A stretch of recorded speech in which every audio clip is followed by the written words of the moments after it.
இந்த மனுக்களை விசாரித்து வரக்கூடிய உச்சநீதிமன்றம் பீகாருடைய வரைவு வாக்காளர் பட்டியலில் அவர்களை ஆதார் அட்டை அல்லது அனுமதிக்கப்பட்ட கடவுச்சீட்டு இந்த 11 ஆவணங்களில் ஏதாவது ஒன்றை சமர்ப்பித்து அனுமதிக்குமாறு தேர்தல் ஆணையத்துக்கு அண்மையில் உத்தரவிட்டது.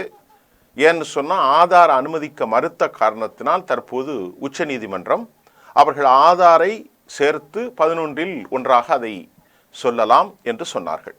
இந்த நிலையில் இந்த உரிமை கோரல் மற்றும் ஆட்சேப விண்ணப்பங்களை சமர்ப்பிப்பதற்கான காலக்கெடுவை நீட்டிக்க கோரி ஆர்ஜேடி, ராஷ்டிரிய ஜனதா தளம், அகில இந்திய மஜ்லிஸ் ஆகிய கட்சிகள் சார்பில் உச்ச நீதிமன்றத்தில் கடந்த வெள்ளிக்கிழமை மனு தாக்கலை அவங்க செஞ்சிட்டாங்க.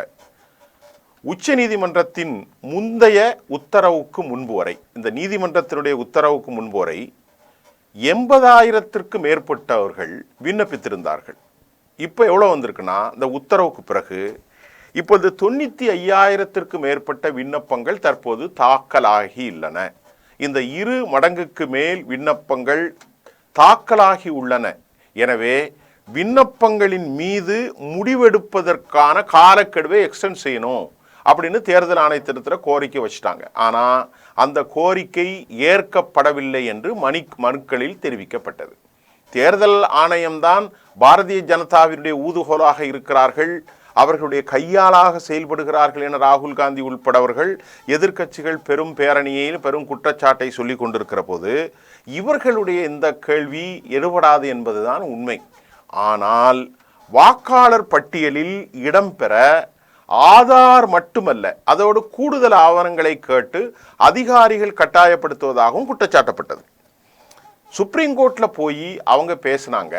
சுப்ரீம் கோர்ட்டில் என்ன சொல்லிட்டாங்க, நீங்கள் ஆதாரம் மட்டும் கொடுங்க அப்படின்னு சொன்ன பிறகும் கோர்ட்டினுடைய நடவடிக்கைகளை மதிக்காமல், நீதிமன்றத்தினுடைய விவகாரங்களை எதுவும் மதிக்காமல் இவர்கள் ஆதார் எங்களுக்கு போதாது, மீதி ஏதாவது கொடுங்க அப்படின்னு சொல்றது உண்மையிலேயே இந்திய நீதித்துறைக்கு விடப்பட்ட ஒரு இழிவான சவாலாகவே நாம் பார்க்கிறோம்.